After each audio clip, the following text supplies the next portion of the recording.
presentación. Ahora voy a compartir pantalla, que tengo preparada una presentación.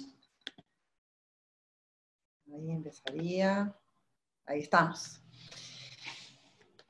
Bueno, gracias por la oportunidad, aparte de Fernando y Fe, Andrés y las familias empresariales iberoamericanas. La verdad que es un gran esfuerzo toda esta coordinación y la organización de una gran semana, como les comentaba, con unas charlas que están buenas, y bueno, espero estar a la altura también con esta propuesta de transformación organizacional. A ver de qué trata. Bueno, un poco para presentarme. Yo soy coordinadora del Centro de Empresas Familiares del Uruguay. Es el único centro de empresas familiares que se dedica, digamos, a cuidar la empresa familiar. Y bueno, para ello desarrollamos distintas actividades de talleres, sensibilización, formación, consultorías, asistencias técnicas, etcétera, investigación. Bien breve con respecto a esto. Esta soy yo, soy consultora organizacional desde hace más de 20 años, y desde hace más de 10 años que estoy en la parte de empresas familiares. Para mí fue realmente un descubrimiento esto de poder ayudar a las empresas familiares en su gestión. Fue un mundo realmente que se me abrió en este sentido, en esta práctica. Y bueno, y en realidad la propuesta de hoy tiene que ver con como juntar dos pasiones, una que tiene que ver con la gestión del cambio organizacional, aplicado, digamos, a las empresas familiares. Cómo hacer para poder cambiar en el marco de una empresa familiar. De repente ustedes se preguntarán, bueno, ¿para qué estoy en este webinar, ¿no? ¿Para qué estoy en esta instancia? Y acá quería compartirles algunas de las cosas que nos comentan, ¿no? De las preocupaciones que nos transmiten los empresarios. Una es, bueno, pero ¿por qué vamos a cambiar nuestra forma de trabajo si siempre lo hicimos así? De repente incluso la forma de trabajo la diseñaron las personas que ahora de repente son justamente las encargadas de cambiarlas, y entonces hay temas de orgullos, ¿no? Temas de miedos, de por qué, y de incertidumbres de por qué cambiar, y si esto funciona, cómo lo vamos a hacer. Luego esto de necesitamos incorporar canales digitales, pero a nuestros comerciales les cuesta todo lo de internet, y aparte son medios veteranos, y entonces no se dan mucha mano, y yo no quiero generarles una frustración, y entonces eso de repente también nos pone un poco el freno de mano, ¿no? En poder avanzar en este sentido. Después también incorporar a nuevas generaciones de la empresa familiar, y qué impacto puede tener, ¿no? En la familia, y qué impacto puede tener en las personas que trabajan en la empresa y no son parte de la familia, ¿no? ¿Cómo van a ser recibidos? ¿Y cómo genero yo? ¿Cómo hago ese proceso de inducción para que sean bienvenidos, para que realmente sea un disfrute el comienzo a trabajar de una nueva generación, ¿no?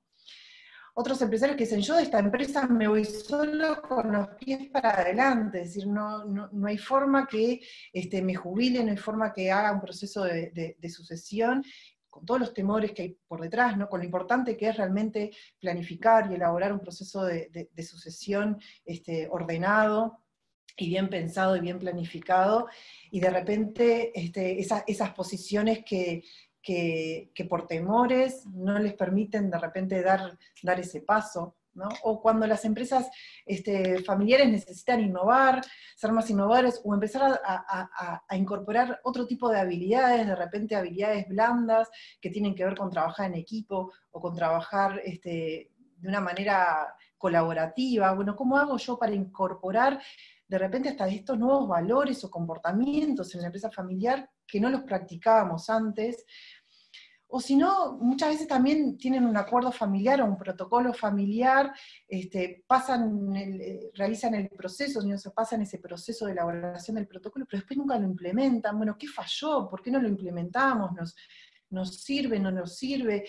Y bueno, y como estas incertidumbres, otras varias, ¿no? que andan en la cabeza de los empresarios. Y bueno, un poco la idea de hoy es tratar de dar iluminar el porqué, y de repente también cómo hacer para que se pueda empezar a transitar esos cambios, esa transformación organizacional que puede tener distintos orígenes, ¿no? O sea, pueden tener, los cambios tienen orígenes internos en la empresa, porque necesitamos mudarnos, porque tenemos nuevas exigencias del mercado, porque estamos en un entorno dinámico y eso nos requiere a nosotros esa innovación, o ese acompañar los cambios, o lanzar nuevos productos, ingresar a nuevos mercados. Eso nos genera cambios a nivel de la organización, y sobre todo a nivel de las personas, y todo lo que tiene que ver con esta práctica de gestión de los cambios, en realidad tiene foco en las personas que trabajan en la organización.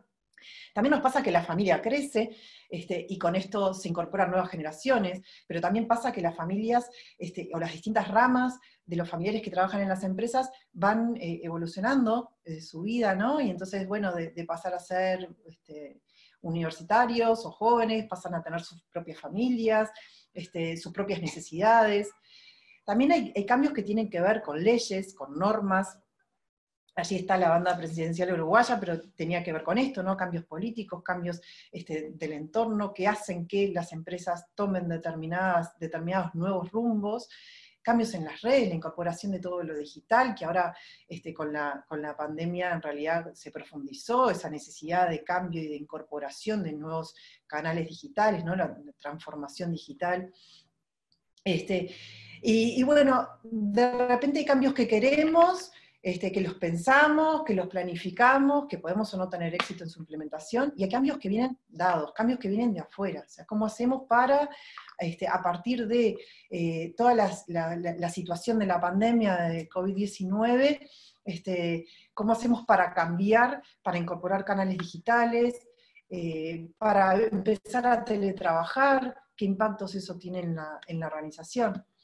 Acá les comparto una de las preguntas que hicimos a empresas familiares uruguayas sobre cómo habían reaccionado, digamos, o qué desafíos se habían presentado como respuesta comercial a la situación de la pandemia.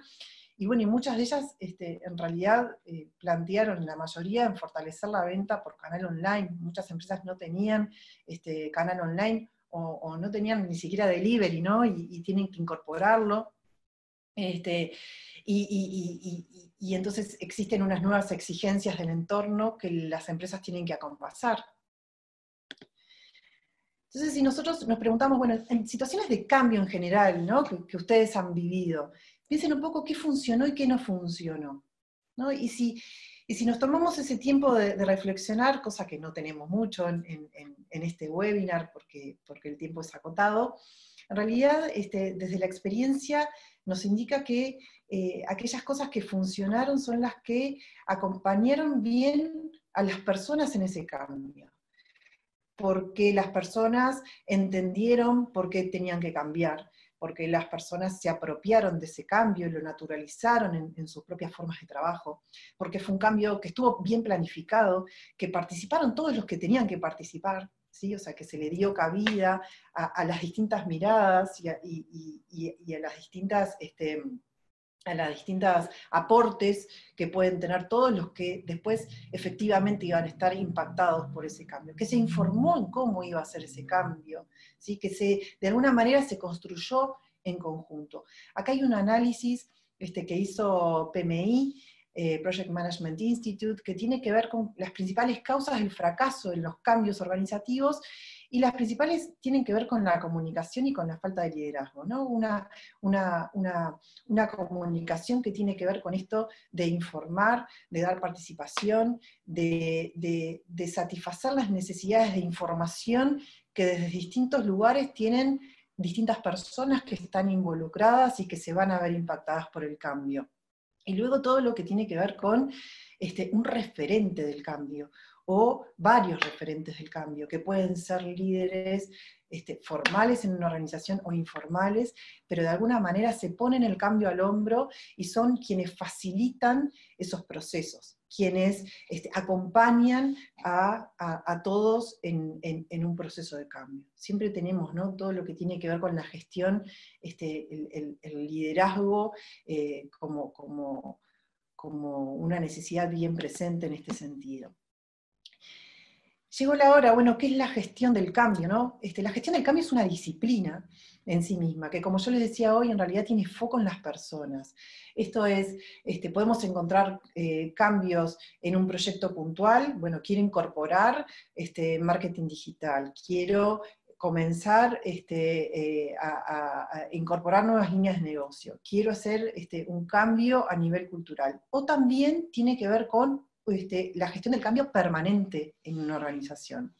Pero básicamente lo que hace es decir, bueno, en realidad los proyectos de cambio pueden estar muy bien pensados y técnicamente ser bien viables, por ejemplo, si hablamos, no sé, de la incorporación de un sistema de información, ¿no? Automatización de procesos, bueno, en realidad los sistemas, de alguna manera, técnicamente pueden dar solución o pueden dar respuesta a los desafíos que presenta la operativa de una organización.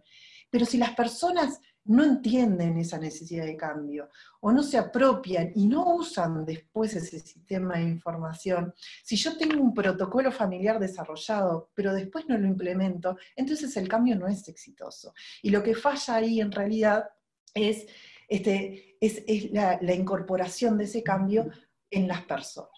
Entonces, por eso la mirada o el enfoque de esta disciplina de gestión del cambio tiene ese foco en las personas, ese acompañar la transición, ¿no?, de los individuos en ese cambio, ¿sí? Para que exista una visión compartida de la necesidad de tener que cambiar, sea cual sea, ¿no?, ese cambio. Y acá, a la derecha hay una imagen que es la curva de cambio. Si ustedes ven la parte de abajo donde dice depresión, en realidad es una curva de cambio que tiene que ver con lo que nos despierta a las personas desde el punto de vista emocional.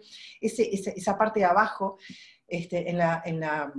en la literatura se le llama Valle de la Desesperación, y en realidad tiene que ver con que las personas, ante un cambio, la pasamos mal en la transición, ¿no?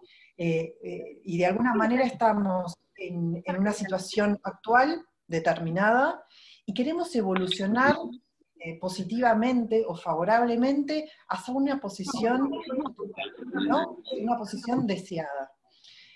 Y el camino, digamos, desde la posición actual a la posición futura, es lo que requiere este acompañamiento de diversas técnicas de la disciplina de gestión del cambio para acompañar a las personas en todas estas emociones diferentes, ¿no?, que van de la ansiedad, la felicidad, el miedo, la culpa, la depresión, el yo no voy a poder con esto, el no, mejor no cambiamos, bueno, sí, vamos a poder con esto, ¿no? Que son todas emociones en realidad reales de cualquier persona que atraviesa cualquier cambio, e incluso son emociones que se pueden visualizar en los proyectos a pesar de estar bien comprometidos con ese cambio, y a pesar de tener bien clara esa visión de hacia dónde queremos ir. Pero en la transición pasan muchas cosas, y tienen que ver con estas emociones que muchas veces son emociones encontradas. ¿Qué hacemos las personas cuando nos enfrentamos a un cambio? Rápidamente, yo les diría que a nivel de segundos hacemos como un chequeo, ¿no? ¿Qué gano y qué pierdo? ¿Qué cosas positivas y qué cosas negativas tienen para mí? Y a partir de ahí voy a tomar una posición con respecto a ese cambio, ¿tá? Entonces, ¿qué gano y qué pierdo? La balanza puede ser positiva, puede ser negativa.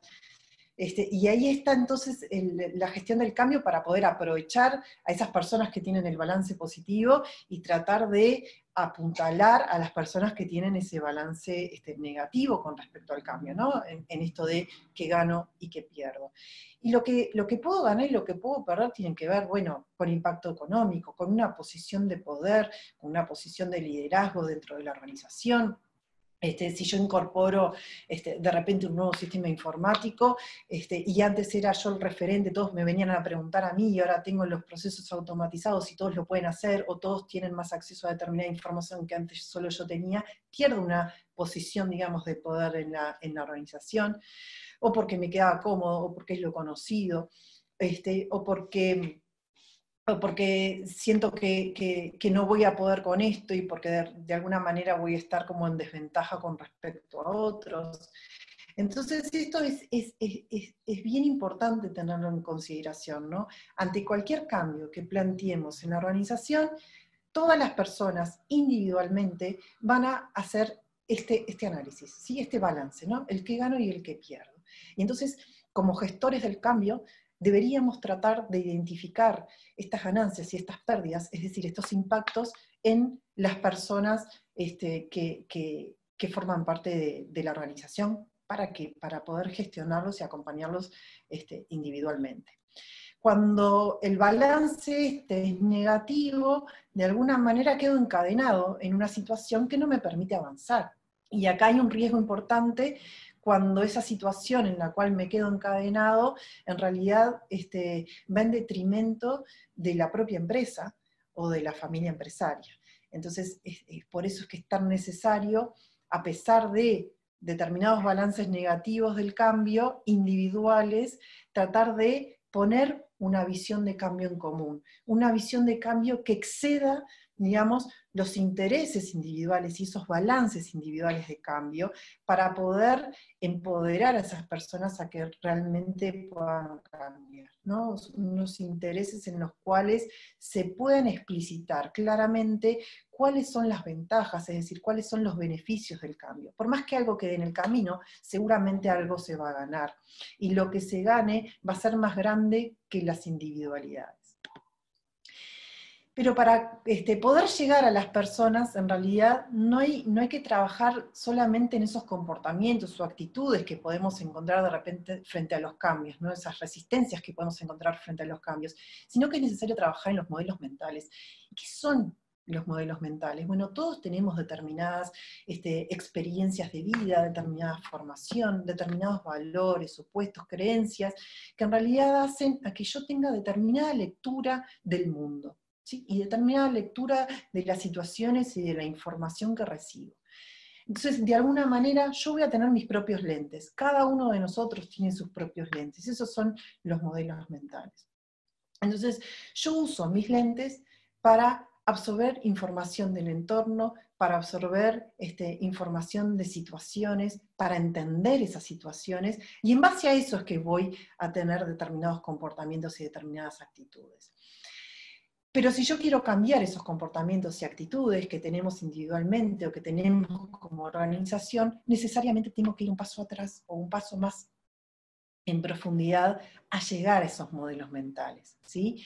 Que son esas interpretaciones que hacemos. O sea, tengo que ver cómo estoy viendo, qué lentes tengo, y de repente lo que tengo que hacer es pararme en tratar de modificar esos lentes, que me está haciendo ver las cosas de una manera diferente, ¿sí? Y que cada uno aparte tenemos esos lentes, y como siempre vemos las cosas a través de nuestros lentes, reforzamos a su vez nuestros propios modelos mentales. Por eso es necesario trabajar en esos lentes o en esos modelos mentales para poder incorporar ciertos cambios.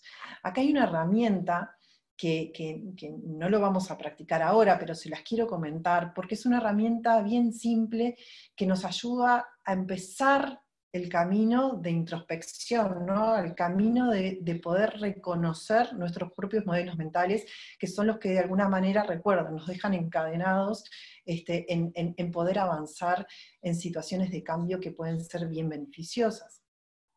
Entonces acá lo que hace es leerse esa escalera de inferencias de abajo hacia arriba, ¿no? Entonces acá tenemos como un ejemplo bien claro. Y esta escalera de abajo hacia arriba lo hacemos en milésimas de segundo, ¿tá?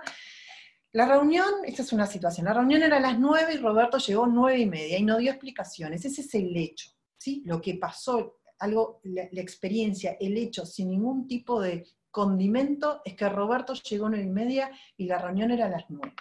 Pero después empiezo a agregarle, ¿no? Determinadas lecturas que yo hago por los lentes que tengo, es decir, por mi modelo mental, y empiezo a agregarle esos condimentos, ¿no? Y entonces digo, llegó tarde a propósito. Y le empiezo a agregar un sentido que tiene que ver con aspectos culturales y personales, y digo, bueno, Roberto sabía cuándo comenzaba la reunión, eso que incluso hasta de repente puede llegar a ser un supuesto. Y Roberto siempre llega tarde, ahí lo empiezo a extender, ¿no? Empiezo como a generalizar. Entonces saco una conclusión, Roberto no es de fiar. Y actúo según eso, entonces no podemos contar con Roberto en el futuro. Y eso pasa todo el tiempo. Es decir, nos pasa todo el tiempo y no nos damos cuenta que lo estamos haciendo. Es nuestra forma de simplificar todos los estímulos que vivimos a lo largo del día, esto de mirar con estos lentes y con nuestros modelos mentales. Entonces, por eso es un camino que se comienza, yo no sé si alguna vez se termina, creo que no, pero es un camino que se comienza el tratar de dilucidar, ¿no? Y esta es una herramienta, y hay muchas, ¿no? Bueno, ¿cuáles son esos modelos mentales que nos haga que yo veo a Roberto en una persona que no es fiable, ¿sí? Porque llegó tarde, y entonces no le voy a asignar determinado proyecto, cuando de repente Roberto tenía mucho para dar en ese proyecto. ¿Sí? Esa es la lectura que hacemos así, como en milésimas de segundo. Y capaz que a Roberto lo que le pasó, no sé, era que se le descompuso el auto en el camino, ¿no? Y Roberto tenía un argumento válido, y no es que no sea una persona de fiar. Esa es una herramienta que les dejo como para que puedan pensar de repente en alguna de estas conclusiones que ustedes tienen sobre personas o sobre situaciones, que la empiecen como a desmembrar hasta llegar bueno, pero ¿qué pasó? O sea, ¿cuál es el hecho? Todo el resto son supuestos que yo voy haciendo. Y estos supuestos tienen que ver con y mucho se habla, ¿no? de la zona de confort, y hay incluso como una tendencia a decir, bueno, hay que salir de la zona de confort. Y en realidad sí hay que salir de la zona de confort. Cuando esa caja, que en realidad son los límites de mi zona de confort, me está quedando incómoda. Cuando la organización tiene una caja, tiene una zona de confort que le está quedando incómoda, entonces sería hora de ver cómo salir de esa zona de confort. ¿Voy a salir de esta caja y voy a quedar así al aire libre en ese pastito y en el día lindo que está en la foto? No, en realidad voy a salir de una caja para ir a otra caja, que va a ser otra zona de confort. ¿Sí? Es decir, nosotros salimos de una zona de confort, pasamos por este valle de la desesperación que les decía, por esta transición en la cual aparecen muchas emociones, y volvemos a otro lugar que empieza a ser entonces como una nueva zona de confort. Capaz que no cambio la caja, capaz que lo que hago es estirar un poco los límites, ¿sí? Y esos límites de nuestra zona de confort tienen que ver con miedo a tirarme al agua, miedo a arriesgarme, riesgos que yo creo que me van a hacer perder determinados aspectos, como decíamos hoy, ¿no? El balance negativo frente a una situación de cambio, o creencias o mandatos, esto tiene que ser así, esto tiene que funcionar de esta manera, ¿sí? O bueno, no, en realidad si nosotros ahora queremos empezar un protocolo familiar, de repente esto cae mal en la familia, porque de repente se piensan que no hay confianza, ¿no? Y son supuestos, porque capaz que los otros, ¿no? Los otros miembros de la familia les parece que sería lo mejor dejar reglas, ¿no? de interacción empresa-familia por escrito. O seguimos con mandatos de antes, todos los debemos, tenemos, ¿no? Todas esas, cuando empezamos las frases con esas, son esos mandatos que están dentro del límite, digamos, de esa zona de confort. Entonces, bueno, yo, como les decía, hoy tenemos un momento actual que de alguna manera me empieza a quedar incómodo. Por eso tengo como ese bichito de cambio, ¿no? No pienso, no creo, no siento que sea necesario cambiar, tengo una disconformidad naturalizada, pero de alguna manera siento, creo que capaz que algo debería cambiarse. O, bueno, si me viene un cambio impuesto, como decíamos hoy, que de repente es un cambio que viene del entorno, tengo que cambiar por más que no quiera. Después pasa la parte de transición, y esa puerta que está entreabriéndose tiene que ver con que no sabemos qué hay del otro lado de la puerta. De repente tenemos una intuición de que es hacia allí, de que este es el camino, de que tenemos unas emociones encontradas, pero la realidad es que lo que hay del otro lado de la puerta no lo sabemos. Sí nos embarcamos porque tenemos una visión de hacia dónde queremos ir, y una visión que es que debería ser compartida, ¿no? Para llegar a ese estado deseado, ¿no? Pero ¿qué pasa? En ese momento de transición, que es donde la gestión del cambio es donde más se fortalece, donde más, digamos, pone foco, es donde suceden las resistencias. ¿sí? Y seguramente ustedes escucharon hablar de las resistencias al cambio. ¿Qué son las resistencias al cambio? Bueno, surgen de ese estado de transición, de una situación actual a una situación deseada futura.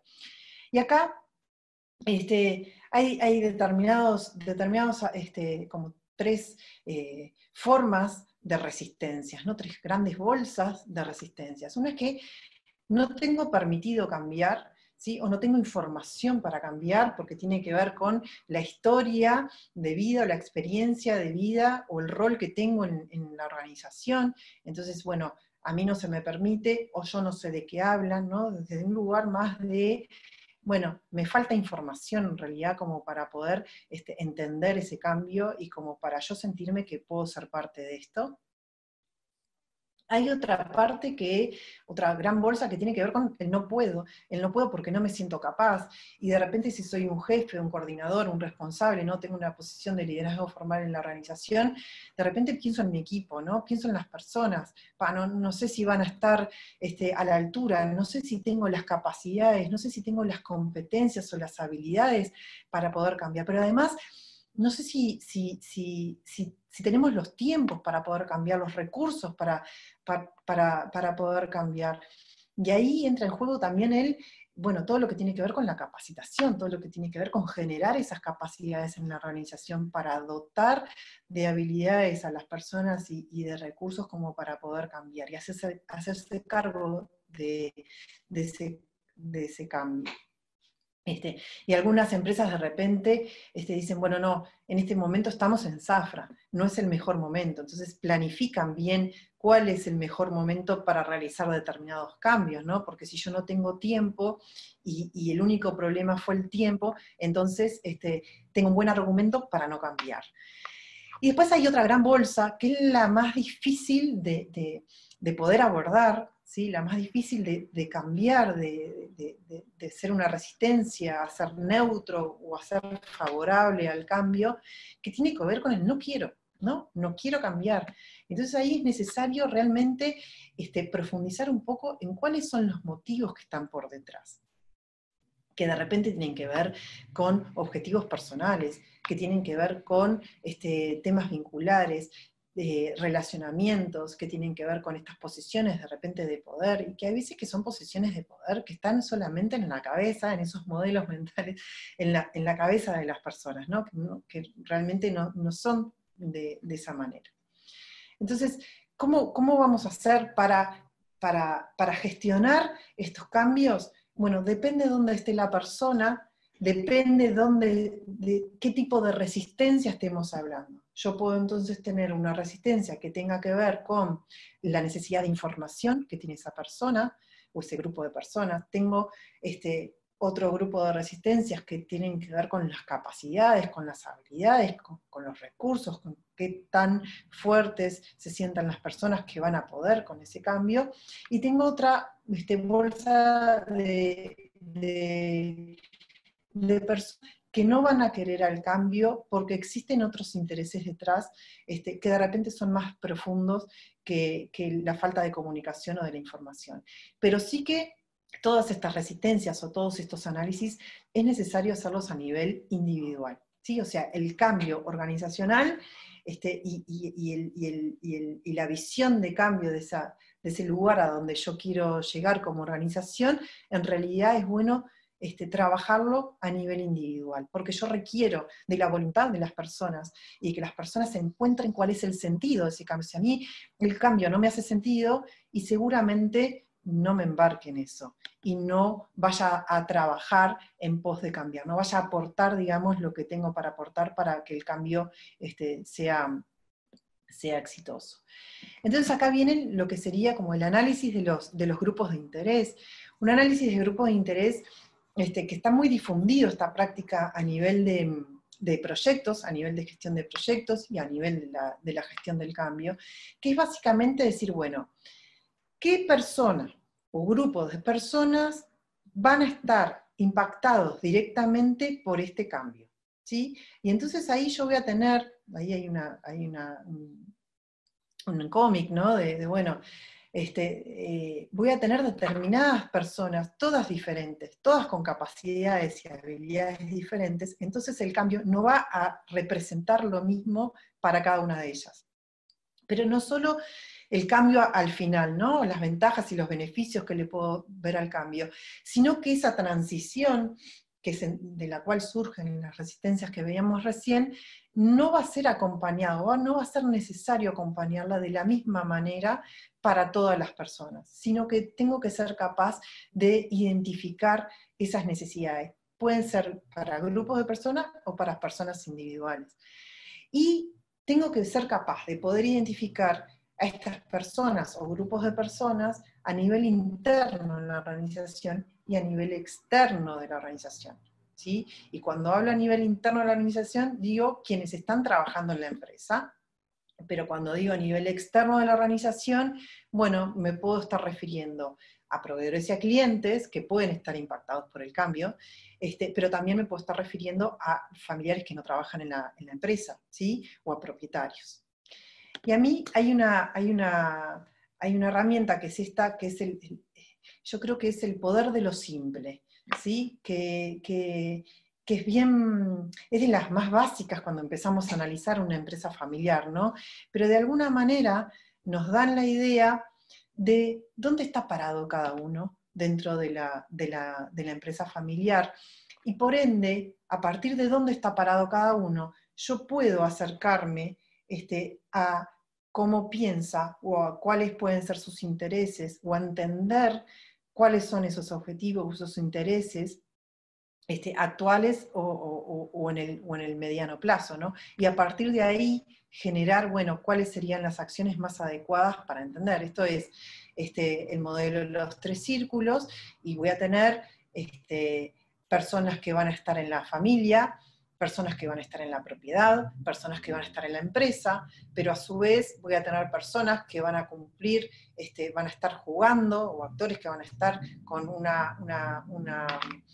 lado en la familia, si son parte de la familia, pero también trabajan en la empresa, o que son parte de la familia, pero también tienen propiedad de la empresa, aunque no trabajen actualmente en ella, o personas que tienen propiedad de la empresa solamente, o que tienen propiedad y son parte de la familia, o que tienen propiedad también y trabajan en la empresa. Entonces, esos números que están allí, para los que no conocen la herramienta, esos números que están allí en los distintos círculos, en las intersecciones de los círculos, son todas posiciones diferentes que me van a dar una idea de, bueno, cuáles son los intereses, desde dónde hablo, desde dónde se comunica, o desde dónde se posicionan cada una de las personas, según dónde estén parados, ¿sí? Entonces, seguramente, si yo quiero incorporar una nueva práctica de trabajo en la organización, y seguramente las personas que están en el círculo con el número 3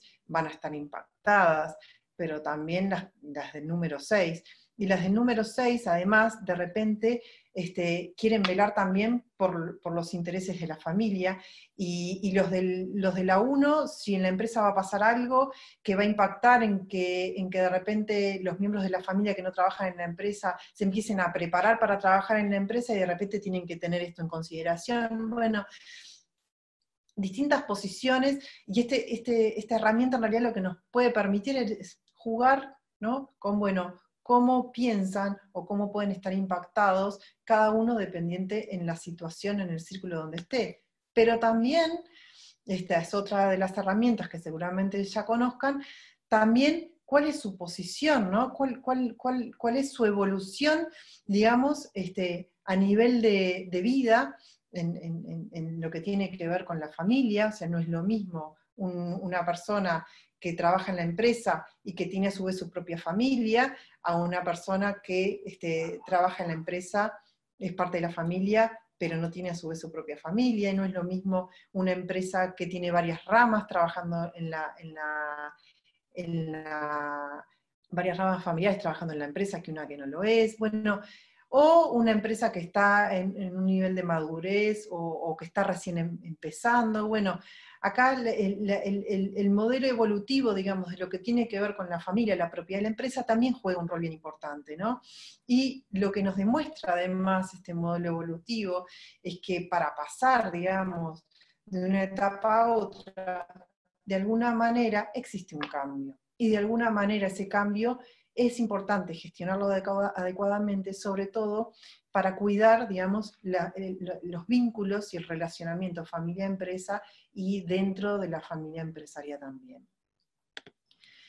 Y acá hay una herramienta que lo que hace es ayudarnos, esta es una propuesta de herramienta, para poder identificar las necesidades de cada uno de esos interesados que fui identificando anteriormente. ¿Cómo hago yo la identificación de esos grupos de interés? ¿Sí? Es decir, de las personas individualmente o como grupos de interés, como equipos. En realidad lo puedo empezar a pensar solo si soy el facilitador de este cambio, pero lo ideal es que participen distintas personas como para poder dar esa mirada. Y además, luego de tener como un primer esbozo de cuál sería esta matriz, realmente profundizándolo, teniendo entrevistas, ¿no? Teniendo intercambios, hablando sobre este cambio que queremos incorporar en la empresa familiar, y recolectando o relevando cuáles son las miradas y las distintas posiciones, ¿sí? Que tiene cada uno con respecto al cambio que yo quiero lograr. Entonces acá identificaríamos, bueno, cuál es el grupo de interés, puede ser que sea todo un área dentro de la organización, puede ser que sea una persona dentro de esa área, hay veces que se incorporan a los jefes por un lado y al equipo por otro, ¿sí? Después, ¿cuál es el nombre de esa persona? Si es familiar o si no es familiar, o sea, si es parte de la familia empresaria o no. Acá ver, bueno, ¿cuáles serían los impactos que tiene esa persona o ese grupo de interés, ¿no? En términos de ganancias y en términos de pérdidas con respecto al cambio. Si yo estoy hablando de algo fácil, ¿no? Si yo estoy hablando de una mudanza, bueno, de repente la pérdida es que le va a llevar más tiempo ir a la nueva locación de la empresa. Y la ganancia, de repente, es que la locación queda más cerca de los clientes y entonces le va a permitir una llegada diferente, ¿no? Suponga. Pero entonces es bien importante poder identificar, bueno, qué gana y qué pierde cada uno de mis grupos de interés. ¿Y cuál es la influencia que tiene cada uno con respecto a este cambio? Es decir, si el grado de influencia es alto, seguramente quiera decir, se puede llamar como influencia o como poder también, ¿no? Si el grado de influencia o poder es alto, quiere decir que esa persona puede hacer que el cambio no tenga éxito, que el cambio no pueda llevarse a cabo. Y si el grado de influencia o de poder de esa persona o ese grupo de personas es bajo, entonces van a ser personas que no van a socavar, digamos, el éxito de ese cambio mientras ese nivel de poder o influencia siga siendo bajo. Luego debería tratar de identificar cuál es el compromiso actual que tiene esa persona con respecto al cambio que está planteado, al cambio que necesitamos como organización. Acá hay algunas propuestas también para poder identificar las distintas posiciones con respecto al cambio que se quiere lograr en la organización. Podemos tener una persona que sea entusiasta con respecto al cambio, estos que son patrocinadores del cambio, ¿no? Que lo facilitan, que venden la idea al resto, ¿no? Que de alguna manera multiplican ese cambio, que están bien involucrados y que están bien entusiasmados con el cambio y por eso entusiasman a otros.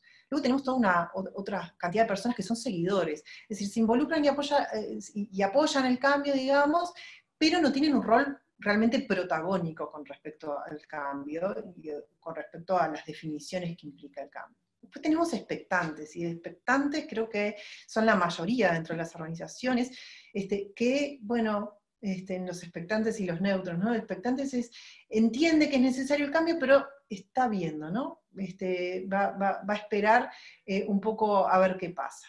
Tenemos neutros que no sabemos todavía si apoyar o no al cambio.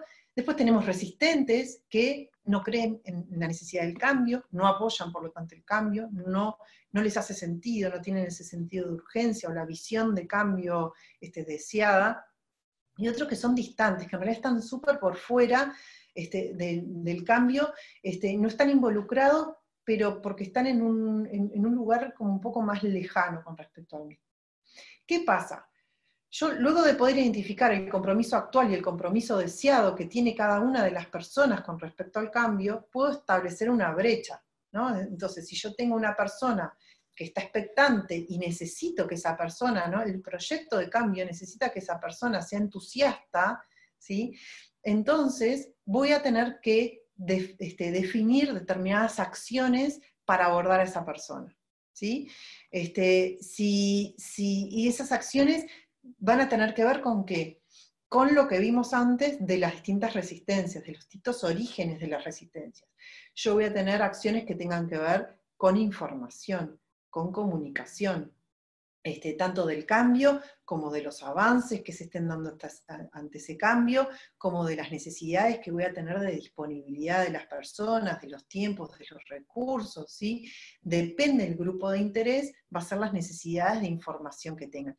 Y lo que es bien importante es tomar una actitud súper activa con respecto a la comunicación, porque como ustedes saben, un alto porcentaje de los problemas que se tienen a nivel de comunicación, y yo diría de la vida misma, son problemas de comunicación. ¿Sí? Eso de, ante una situación compleja, una situación difícil, preguntarse qué conversación no tuve, qué conversación tendría que haber tenido con esta persona, ayuda a identificar muchas veces cuáles son los orígenes de esa situación. Entonces, tratar de tener una actitud bien proactiva con respecto a la comunicación, de decir, bueno, si esta persona tiene este interés con estos impactos de pérdidas y de ganancias, yo lo tengo que mantener informado.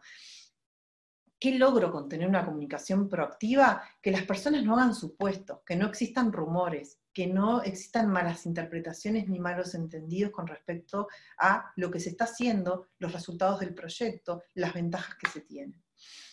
Luego, otras acciones que van a tener que ver con esto de generar las capacidades y las habilidades en la organización. ¿Sí? Si yo tengo una brecha en las capacidades, en las competencias, en las habilidades que tiene, o los recursos que tiene que tener la organización y lo que tengo actualmente, y bueno, seguramente tenga que proveer esos recursos, proveer esas formaciones, realizar planes de capacitación y ejecutarlos, ¿no?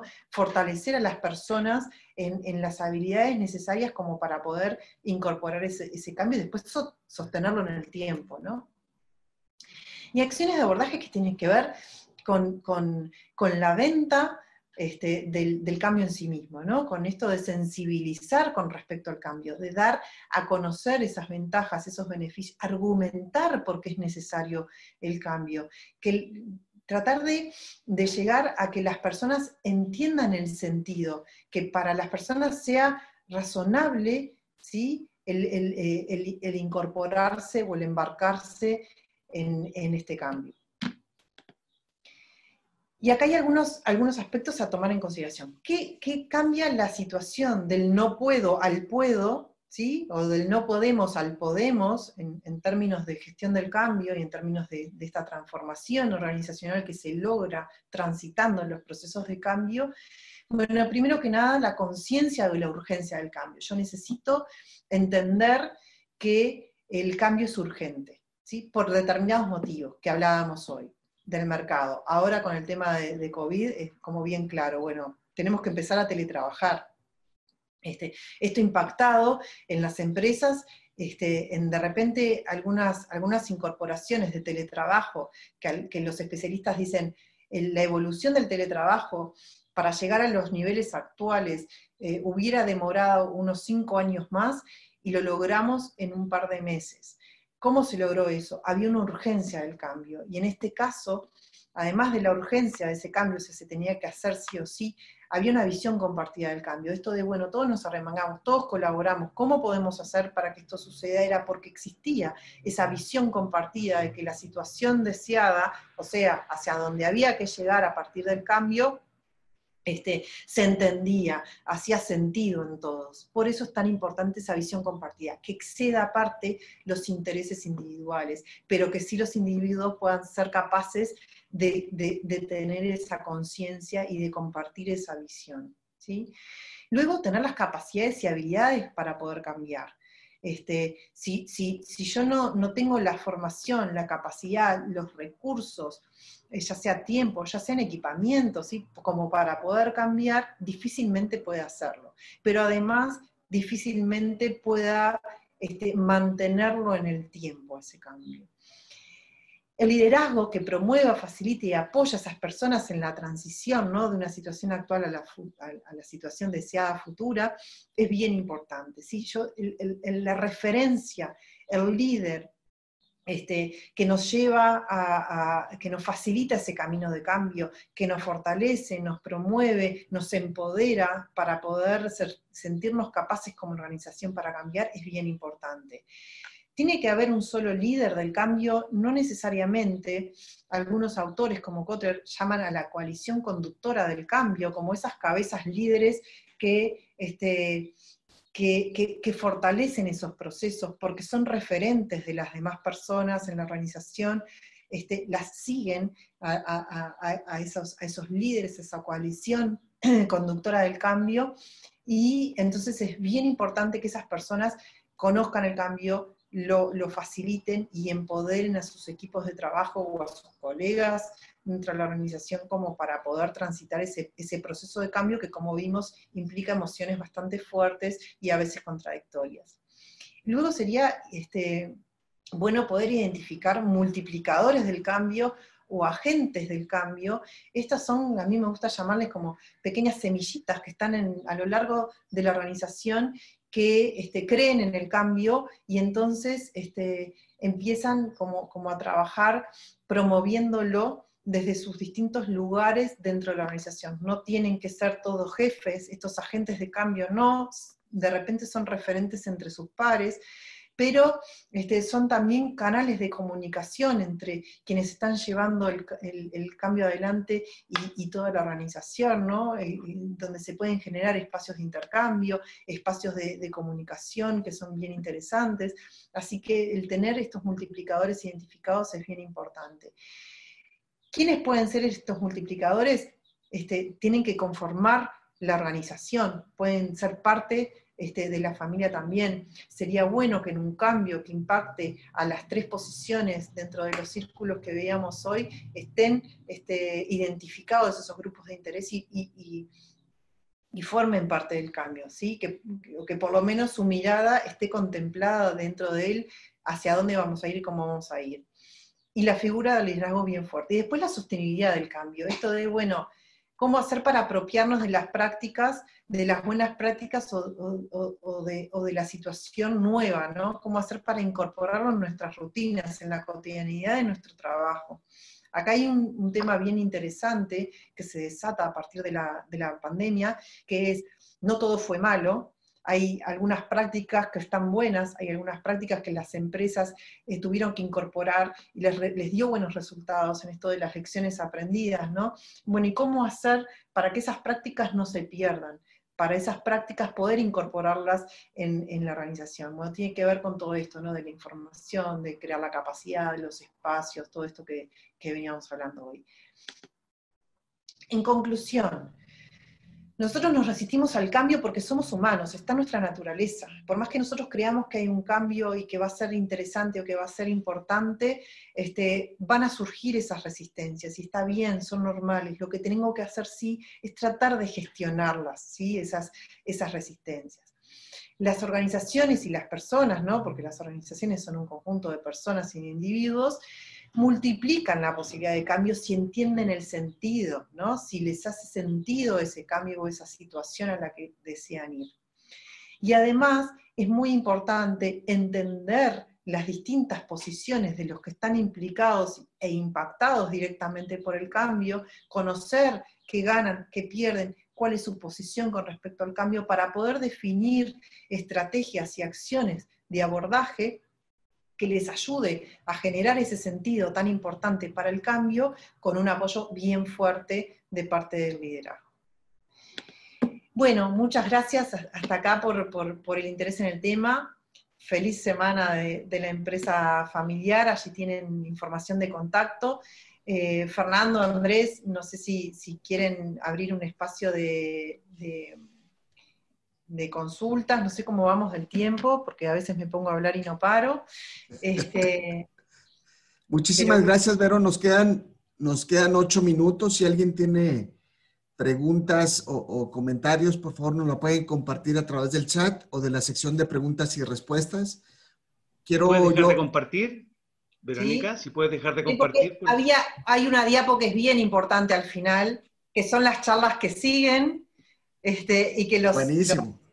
Qué los buena, muchas invitamos gracias. a que chequen los horarios, que, que nada, que aprovechar estos 2 últimos días que faltan para estas charlas que son de gran valor para las empresas familiares. Qué buena idea, muy buena idea, Verónica, muchas gracias.